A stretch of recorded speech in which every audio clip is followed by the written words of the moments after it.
Hi, I'm Tiffany Vasquez. Thanks for joining us today on TCM. The year is 2274, and civilization is existing comfortably in a domed city formed after a nuclear holocaust.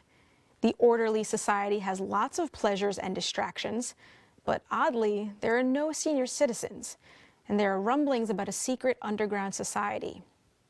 But why would anyone want to escape such a tranquil world? If you stick around for our next movie, you'll find out. What I just described is the setup for the 1976 sci-fi cult classic Logan's Run.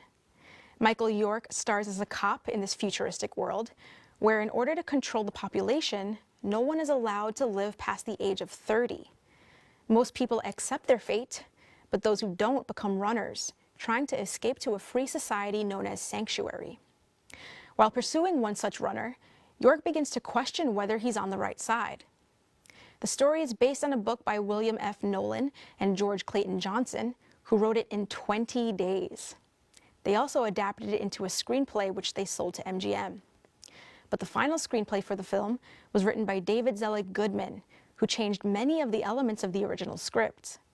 For example, Nolan and Johnson set the death cutoff age as 21 in their book, but MGM raised it to 30 in order to have more casting options.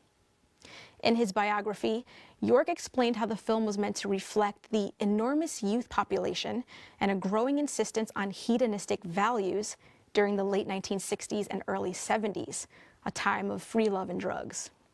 And those things are definitely mimicked in the Dome City. Have a look from director Michael Anderson in 1976, also starring Jenny Agutter, Roscoe Lee Brown, Farrah Fawcett Majors, and Peter Ustinov. Here's Logan's Run.